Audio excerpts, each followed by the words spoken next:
All right. All right, everybody. Welcome to the Leadership Mastermind podcast. I am your host, Mitch Peak, and this is my co-host, Laura Brandeo. How are you doing today, Laura? I am doing wonderful, Mitch. Wow, we have an incredible guest today, and I just want to dive right in. We have Chukky Okobi. He is an 8-year veteran of the NFL and a Super Bowl winner in his hometown, Pittsburgh Steelers. Today, he is an emotional intelligence and integrative psychology professional using his psychology expertise not only as a keynote and motivational speaker, but mainly as a mental performance coach for venture capitalists, startup founders, entrepreneurs, and current and former pro athletes. Through his own professional journey through business, college, and professional sports, Chukky has the personal experience to guide other ambitious corporate leaders to recognize that success is simple if you know the basic instructions of mind mastery. Chukky, thank you so much for being here today. All right, Mitch, let's dive right in. All right. Welcome, Chukky. How are you, my friend? Everything's perfect. Every day above ground's perfect. So I'm going to say I'm just really privileged and blessed to be here with you guys and looking forward to going deeper into basic instructions and showing everybody how much control they actually do have over their life and results. Awesome, man. And I stumbled across you in Steve Sims' group, and I saw your video, and I was like, this combines everything that I love about podcasting in you. So there's the leadership, there's the sports side of things, there's the mental, side of things, the psychology. All those things really intrigued me a lot. And that's why I was like, I got to get this guy on here. And I know we spoke for, at length for a half hour, 45 minutes. And, just to kind of see how this would work and if it was good for us. And I really enjoyed the time we spent together. So I'm excited to dig in. So I'll ask you the big question. What are your 3 key pillars to leadership?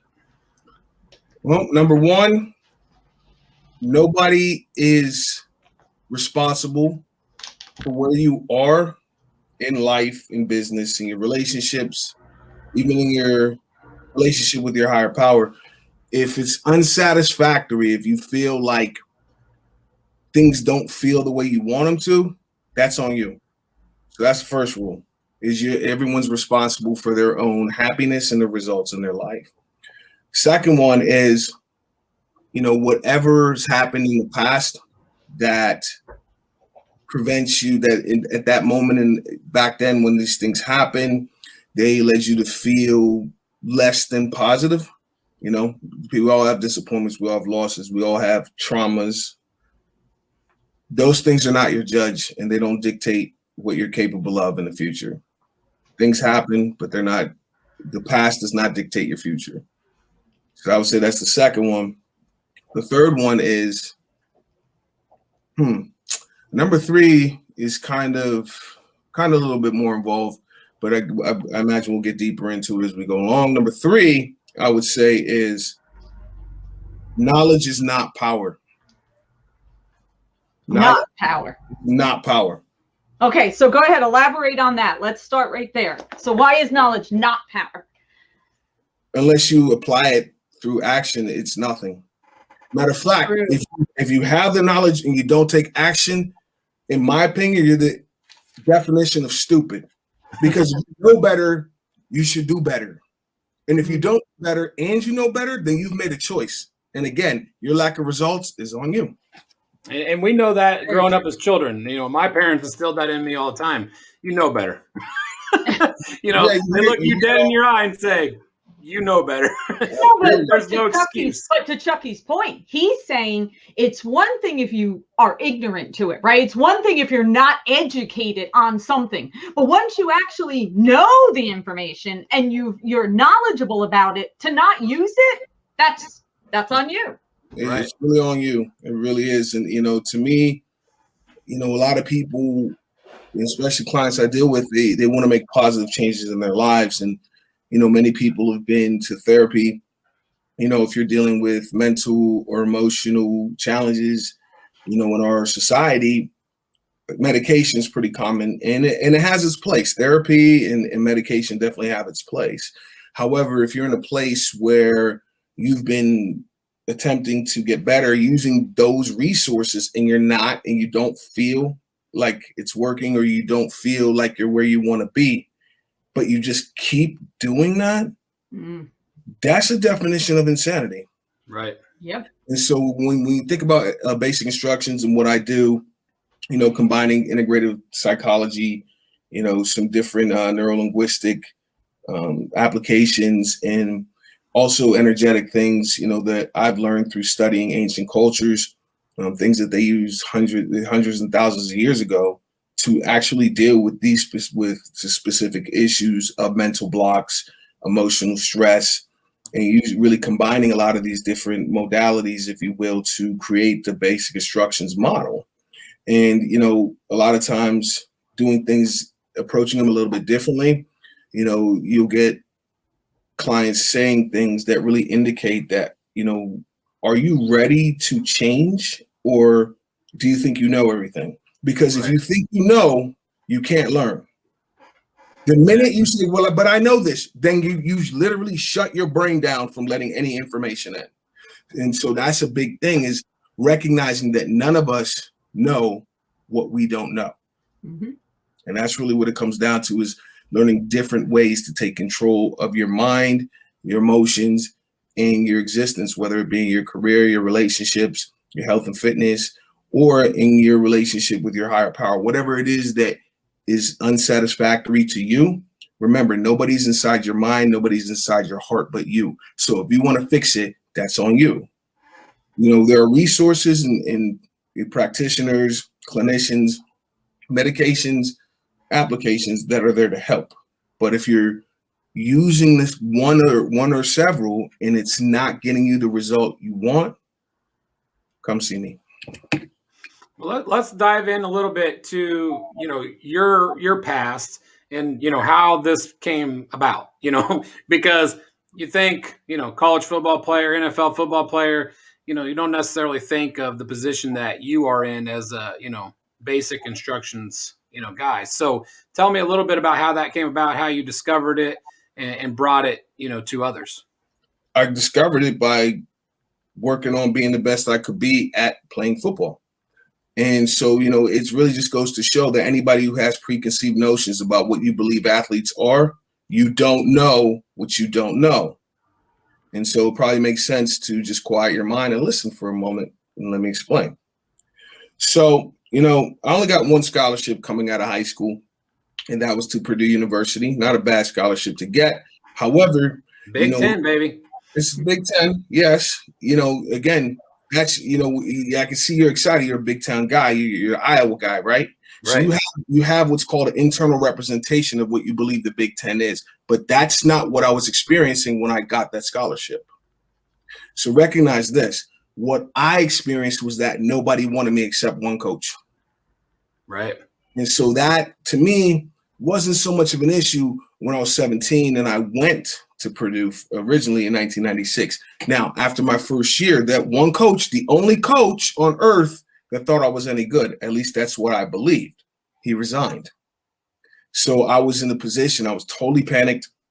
I believed that my ideas of playing on this football team, since I redshirted in 96, and playing at the next level were in jeopardy now, because the guy who thought I was good is gone. So I have what I call by myself meeting, and where I really sit and kind of sort through where I'm at right now, my emotions, my thoughts, my options, what's the next move here. And so you think about transferring, and then this 18-year-old kid, got to remember, nobody wants you. At least that's what I believed. Right. So where are you going to go? And it's like, well, you're already here. You're on a Big Ten team. You've got a scholarship. You've got an opportunity here. Well, the fact is, you have to make it work, period. If you want your goals in the future to happen, it's up to me to make it work. So I realize everybody in the Big Ten, Ohio State, Michigan, Wisconsin, everybody's lifting weights, they're watching film, they're doing all the things they need to do to prepare physically to play football. The same things I was doing. So right there, I didn't see any advantage for me just to lift more weights. Like, that's not going to do anything. Right. What can I do that other people are not doing? What can I do to put myself, head and shoulders above the rest of the people I'm competing with? And remember, I had redshirted in 96. So not only am I competing with other teams, but I'm competing with my teammates just for playing time here. And so I decided to go in this used bookstore. And I'm literally digging through the trash at this point, thinking these books are books that nobody else wants. And so I'm going to find some piece of information here that other people aren't going to know about. Didn't know what I was looking for, but I told myself I'll know it when I find it. And I found it. And the title of the book is The Secret of Creating Your Future by Dr. Tad James. And I just want to take a moment and recognize Dr. Tad James, who passed away over the weekend. And, actually my mentor's father. So, he played a big role in my journey through football and playing, all the way to the Super Bowl. But in this book, what Dr. Tad James talks about is it's a narrative, like a story, because it was a psychology book. But if he would have been talking about prefrontal cortex and cortisol and the amygdala and all that stuff at 18, he would have lost me fast. I'd have been like, I don't know what you're talking about. I'm out of here. But because he was telling a story, he sucked me in. So I'm reading it. And I got to this point where I don't remember if it said this specifically or if this is just what I took from the story, but that your entire world that you think is out there is in here. And I'll break it down. Internal. It's all. Is it because how you perceive it? No, it's science, and your world is in your head. Mitch, your world is in your head. Your husband, your kids, your wife. Everyone's world is in their head. They just believe it's outside of them. Right. It's a belief.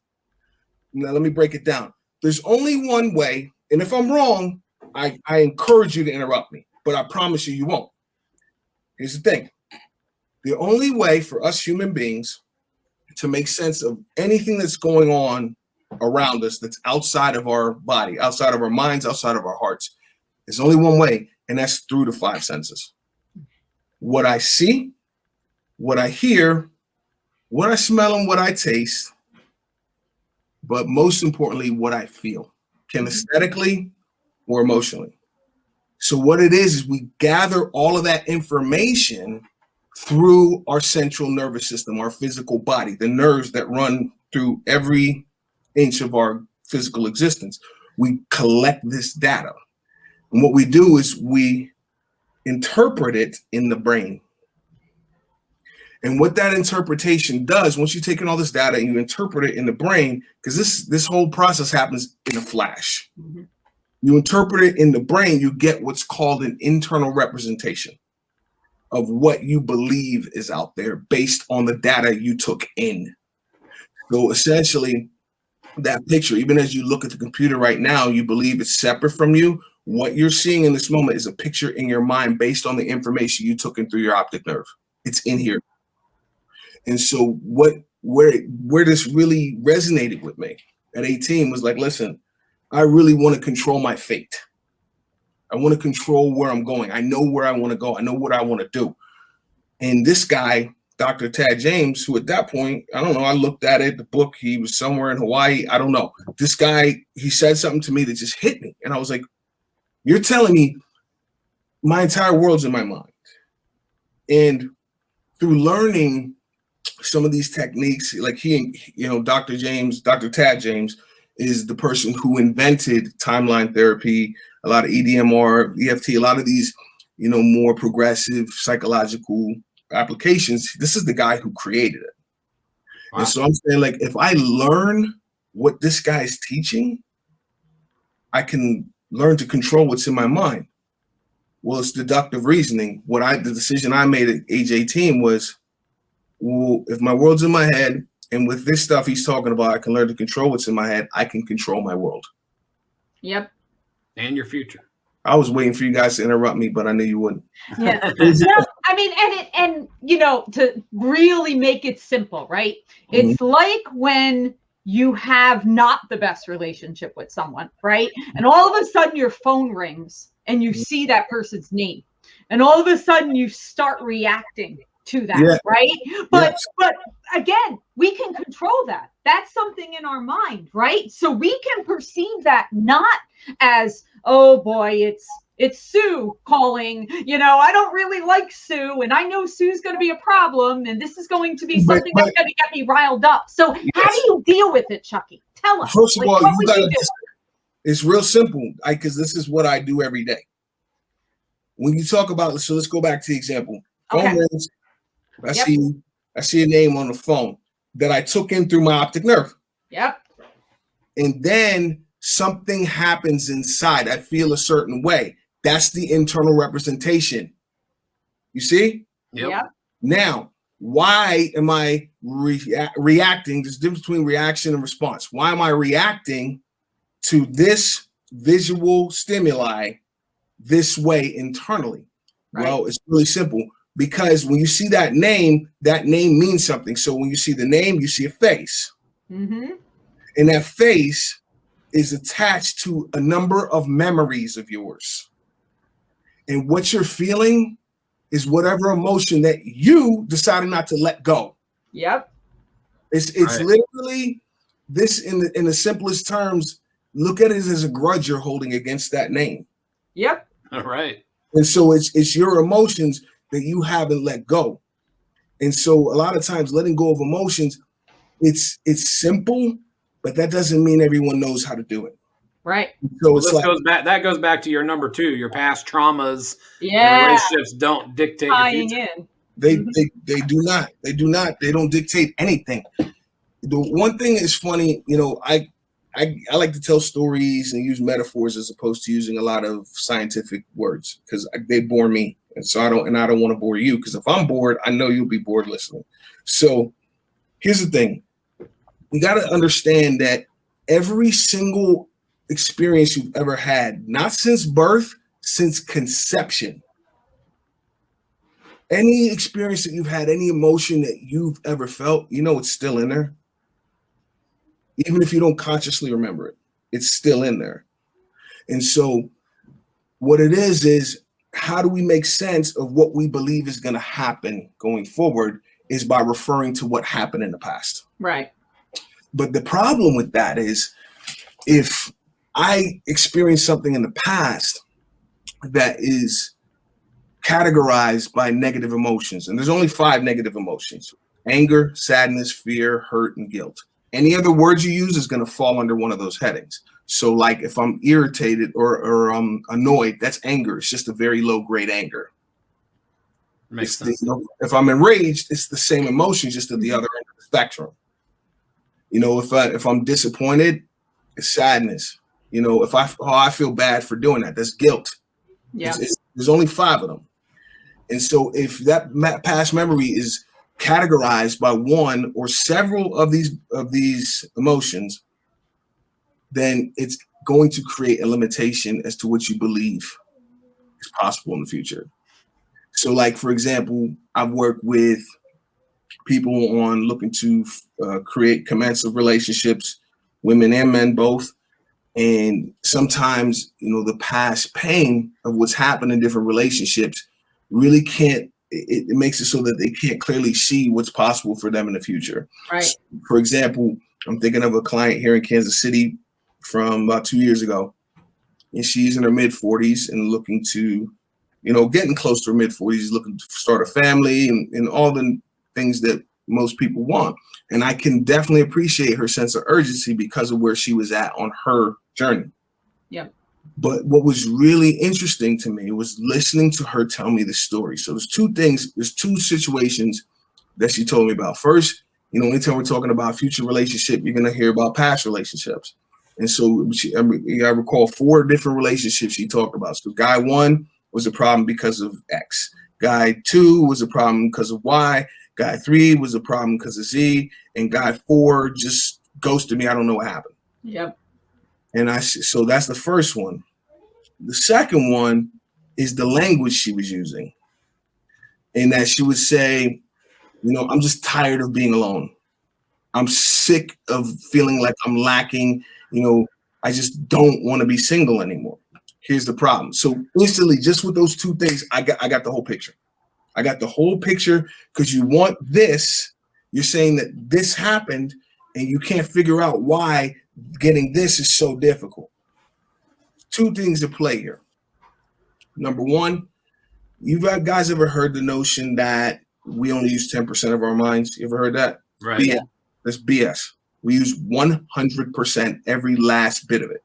Okay. It's just that there's two types of thinking for human beings. And it's about a 10 to 90 split. So you have a conscious mind and you have your unconscious mind. Some people call it subconscious. I tend to use the term unconscious. Same thing. The conscious part of our mind, think about it, like just envision what I'm saying right now.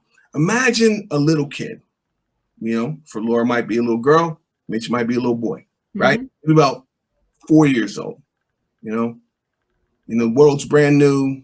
They're always in a good mood. They don't have everything is wonderful, right? Yeah, because they don't have anything serious issues. So they're feeling good. They're good. And the little kid has a pet, has a dog, right? But this dog, for this 4-year-old kid, is 160-pound Great Dane. Big, strong dog, much bigger and stronger than the kid. But it's not a mean dog. It's like Scooby-Doo or Marvin. Right. And so think about it like this. That little kid is your conscious mind. That big dog is your unconscious mind. Okay. These two are going to the park, right? So obviously the little kid has the leash. The little kid's calling the shots. Well, hold on now. The little kid's calling the shots. Mm-hmm. We're going to need the dog to comply to get us there to have the fun that we want to have, to experience what we want to experience. Now, the little kid is a little kid, but he's got to be the brains of this operation because the dog doesn't think in these complex ways. It doesn't make decisions. It doesn't know what a park is. The dog doesn't know any of that stuff. It's just following the kid's lead, right? What happens is all of our emotional memories are stored in the unconscious mind. That's the dog holds on to those. You got too much stuff to think about. You got to watch the traffic light. You got to go to the supermarket. You got to deal with the complex stuff. The dog holds on to everything else. So when that dog has had an experience, because remember, the dog is still part of you. When that dog has had an experience in the past that was negative, all it does is anything that smells like the last situation, it's going to react the same way. Right. So if there was a situation like one of my dogs, she's scared of like thunder and stuff, right? Mm-hmm. So every time she hears that same sound, she's going to react the same way. So my client, she wants a man, right? She thinks about other situations she had with men. Now this new person is brand new. She has no history with them, but he might say something or make a impression that triggers that dog. Mm-hmm. And then she reacts in a certain way, projects that emotion onto them, not realizing that your whole world is in here. So whatever you feel is inside. It's not you. But if you react to that feeling based on what those last 4 guys did, no wonder you can't land a man. Yep. Right. You don't know what you're categorizing each of the men into one of those past experiences, right? So this guy might be a guy that's going to ghost me, or this is a guy that did this or that or whatever, right? So that's true technically, right? But that's not what she's experiencing. Okay. Because remember, the dog is reacting. It's unconscious. Right. She doesn't know. She's not even comprehending it. It's just happening because the dog is in control. She thinks it's happening because it's a man. Right. Period. And it's simpler. Yes, the simplest form. I hesitate to even use the word think because it's not. She's not calculating anything. Right. What it is that she's here consciously in the moment. She's in the restaurant. She sees the lights, the waiter. She smells the food. But the dog just says, "This dude looks familiar to me." Right. That's literally what's happening at a deeper level. And that's the cause of holding on to that past. That's the same reason why you react the way to the phone.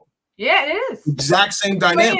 Regardless of that phone call could be telling you the most wonderful news, Yeah, but like, you're automatically, yep. like, going back to your example, you said, I know she's going to be a problem. Do you really? You No, don't you know don't. that. You don't know that.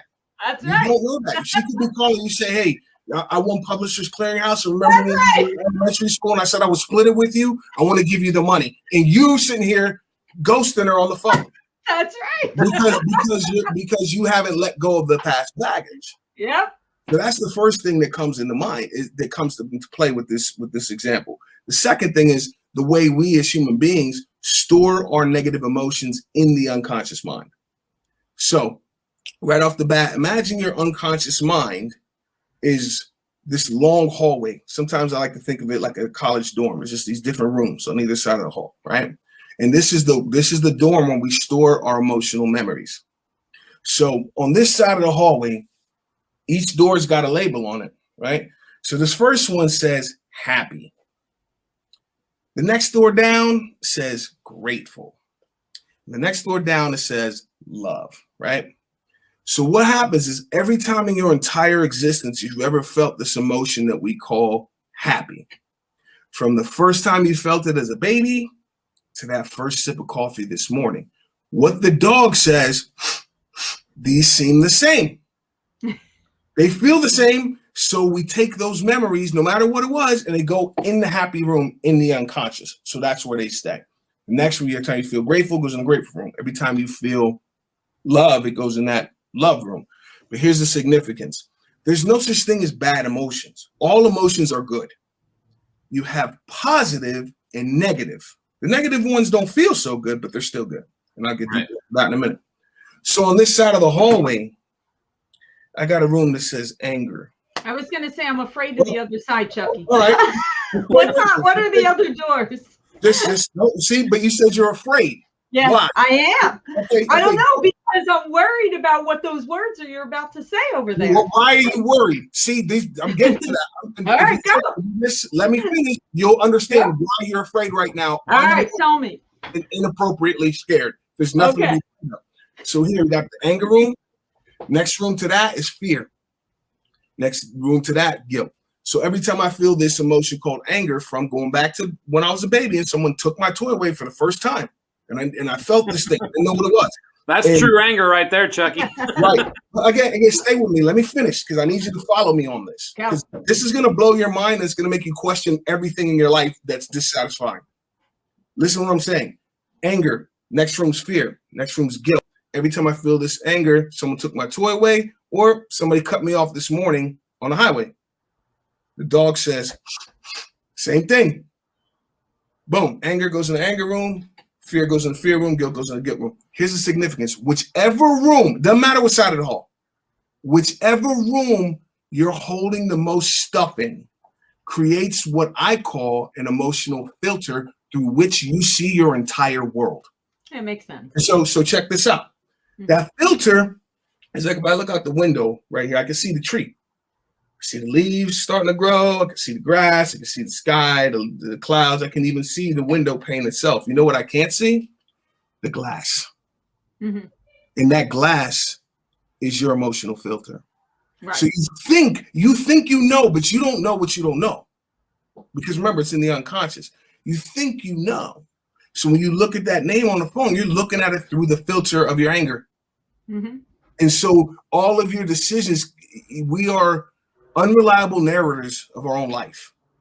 You can't believe if you feel like, remember you said, like, you see the name and you feel that, if you feel it, you can't trust anything you say to yourself. True. You cannot. It's because when you feel that, right, if it feels negative, whatever thought that you talk to yourself in your head is coming through that filter. Yeah, you are correct. Believe it. You literally can't believe it. Would Laura, Mitch, would you tell yourself a story about yourself in which in the end you're the loser? No. Would you consciously do that? No. So if you hear that in your mind, you know that's the dog barking. That's the filter. Mm-hmm. Makes sense. Period. And so that's what's going on in most people's lives. It's like, I feel like I can't, or I'm not. I can't do it. I'm not good enough. Listen, man, every time you think that, you've given the dog a command. Yeah. Well, it almost makes it that the dog smells it more, right? When you were saying, right, the dog is the same, right? The dog is straight cause and effect. Right. The dog listens to you, period. Right. Mm-hmm. It's not going to take on a negative disposition unless you say so. Right. Unless the little kid says, hey, it's time to get mad. Mm-hmm. Unless the little kid says, I can't, and I'm not. Then the dog says, okay, I guess we can't and we're not. Okay. And that's it. The dog is straight cause and effect. So, all right. So now take me from the child age. Okay. So I was 4 and I did that. So now you're in your 40s. Okay. So now here we go. Fast forward. Now you're in your 40s. How do you change this filter? How do you change this mindset? How do you take someone that has been a performer, but inadequate performer? Now they want to go to a top performer. What is the change? Where do they start? You got to come see somebody like me. I'm not saying that to be funny or entertaining. I'm dead serious, because these are the ways, it's like my mentor, he has a saying. He says it in Hawaiian, but basically what it means is, don't think all wisdom is taught in your school. Don't think all wisdom is taught in your school. Don't think you already know. Because I'll put it like this, and this is a great lead into the actual basic instructions, because there's 4, and it's the same four basic instructions that I extracted in reflection of my experience at Purdue and in the NFL. Okay. So basic instruction number 1 is let go of the past. So now that we've already had the metaphor of the emotional rooms, essentially we got to clean out all of these rooms. Okay. They got, like, anything in there that doesn't feel good, it's got to go. Or like Oprah said, she said, anything that's depleting your emotional reserves, you ought to consider letting go. Mm-hmm. Because that thing that happened when it was 4, it's in the unconscious. You may not even consciously remember it, but the dog remembers everything. The dog remembers when it ate something and it tasted bad, so they don't eat it again. The dog remembers when they were walking on a summer day on the hot pavement, and so they may be hesitant next time they see it. So even if it happened when you were 4 and now you're in your 40s, the first question I would ask is, when you think about that event, do you feel the emotions of it now? If you do, it's still in that closet. Right. And it's still part of your filter. And everything that's happened throughout your life, you've been looking at it through the filter of that experience. Not only that, but picking out information that's consistent with that filter and reinforcing it again and again and again, right, through every relationship that past client had. She just reinforced it, reinforced the belief, reinforced it to the dog, was so well trained to see things a certain way. Mm-hmm. So essentially what I do is utilizing, coaching application, clinically researched, called mental and emotional release, in which in about 5 to 8 hours, there's 5 rooms on the side of the hall: anger, sadness, fear, hurt, guilt, and there's one more. And so the 6th room is I would say it holds a jukebox, but nobody uses jukebox anymore. So this thing still holds vinyl records for those of us that remember that. All right. And so what happens in that jukebox is it plays what I like to call limiting beliefs, greatest hits. Right. And so it's a time when you see that stimuli, you hear somebody say something, you read something on the computer or whatever, you're taking it through your 5 senses, and then you get that feeling, whatever feeling it is, your internal representation. And that's the dog's cue to run the jukebox. And so the final record comes out, goes onto the turntable, needle hits the record and starts spinning around. Now all of a sudden you got songs in your head with lyrics that start like, I can't, I'm not, I just don't want. And when you start talking to yourself like that, that's coming out of that jukebox. Yeah, I've experienced that. I think everybody experiences that.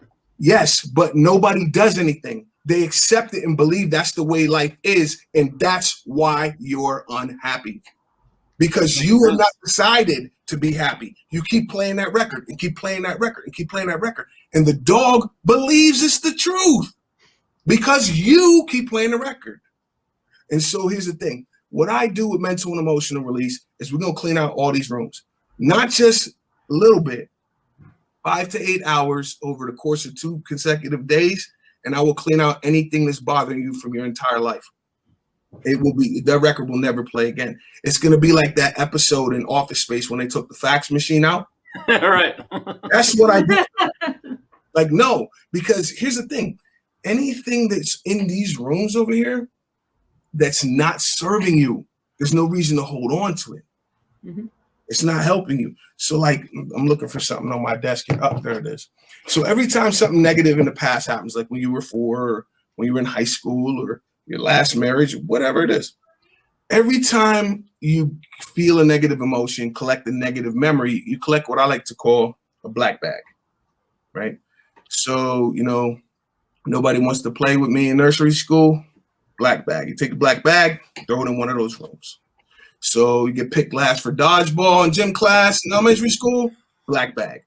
Nobody wants to be a partner in science class, black bag. You get nobody asks you to the dance in high school, black bag. You break up with your boyfriend in college, and you collect these your whole life, and you're storing them in the part of your mind you're not conscious of. So you may not remember it consciously in the moment, but the dog's still playing that record. So what happens is over time, people collect enough of these that all of a sudden turns into this. Right. And I'm walking around carrying this like, Laura, look what happened to me. Mm-hmm.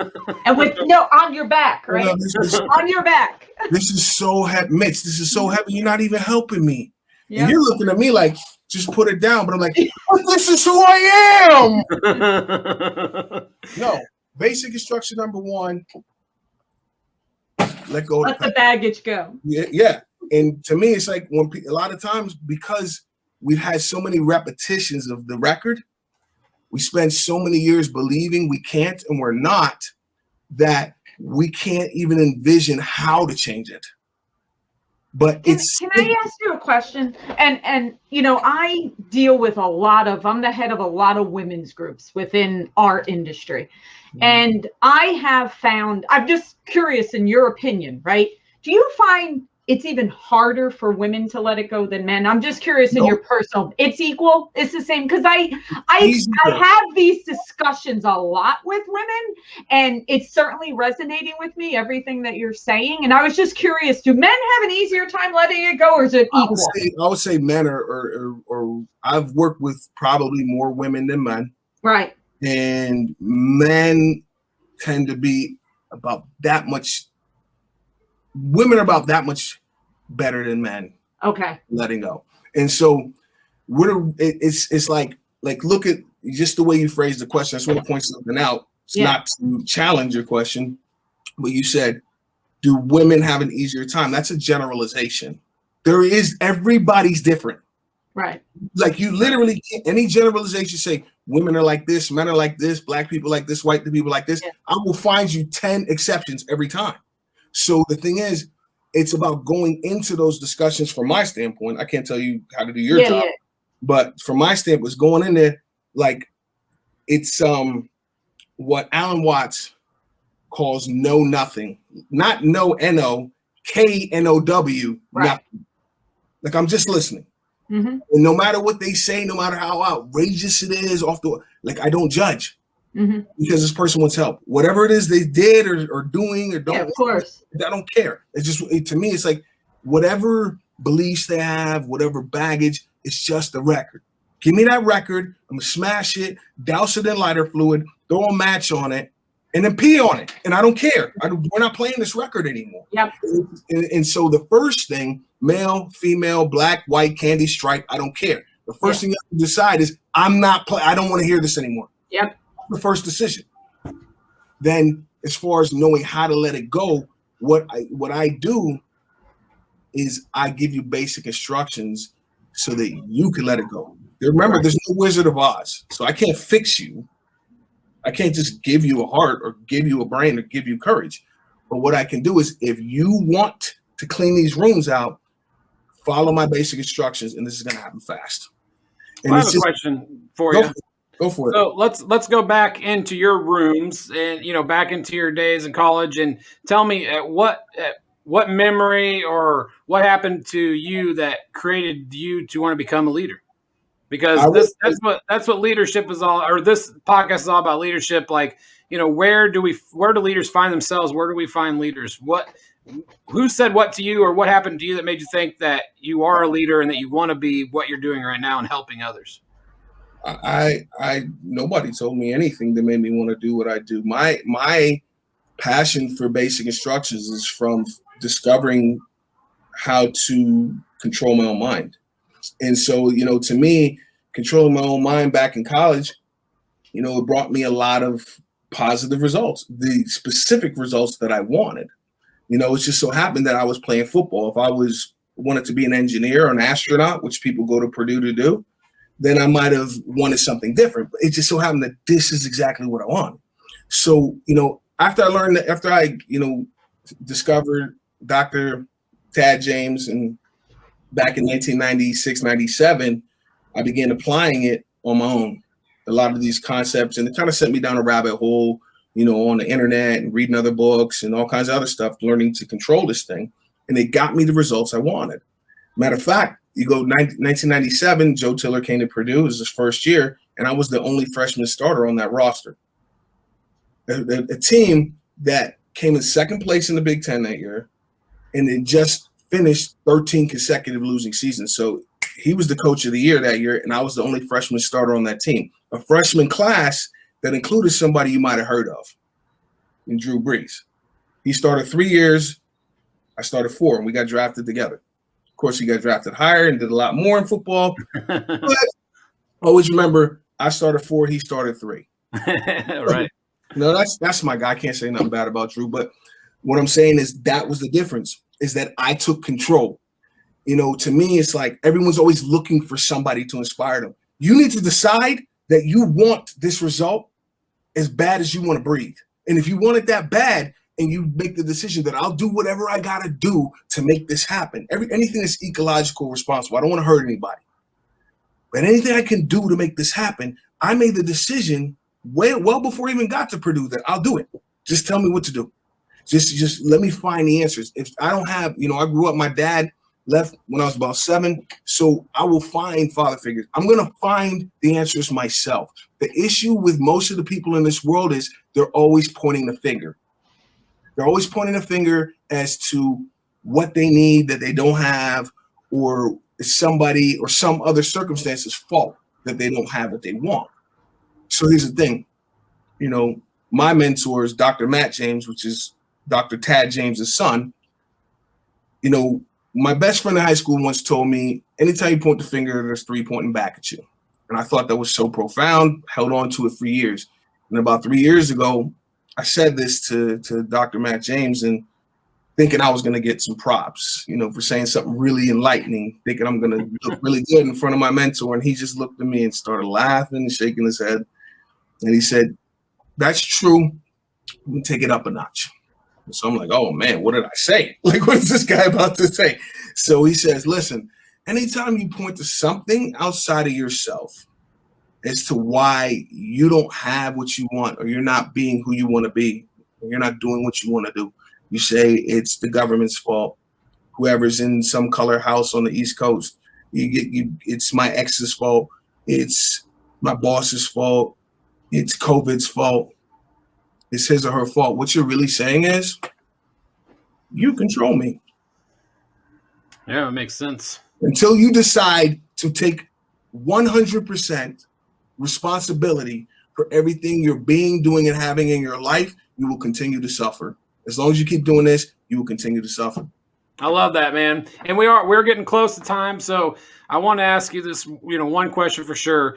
So throughout your time in the NFL, was there anyone that you looked up to as a leader that you found as a player, a coach, or anyone else that you were around all the time in the NFL that you really looked towards as a leader? That's really a yes and no question. Yes and no answer to that. And that I saw a lot of those guys in that light before I got to the NFL.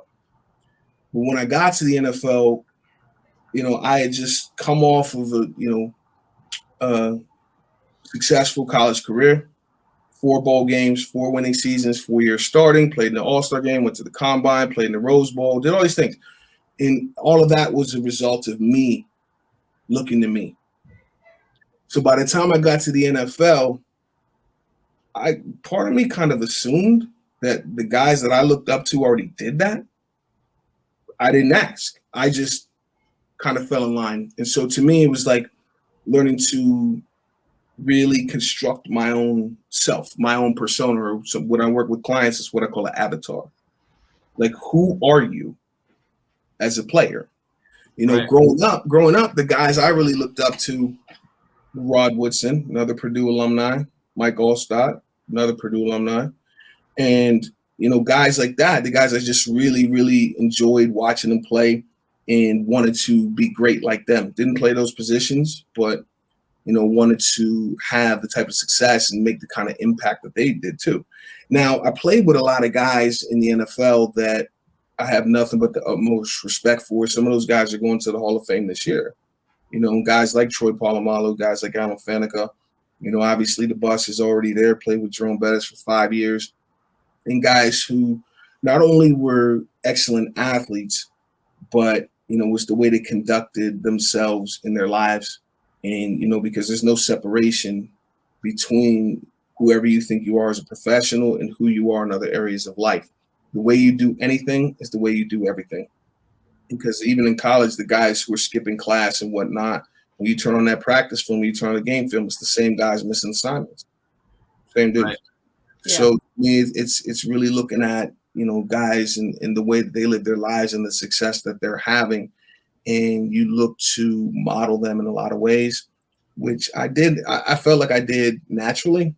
And, I still look back at my experience and know I could do better.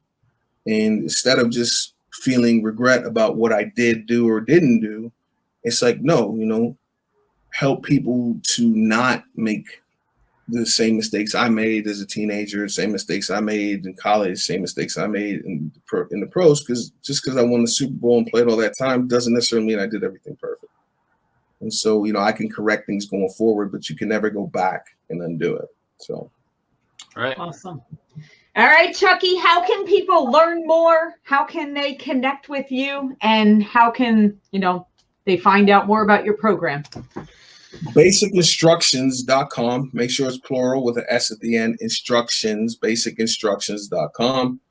And any social media outlet. My number one social media outlet will be LinkedIn, because I work with VCs and CEOs and people like that.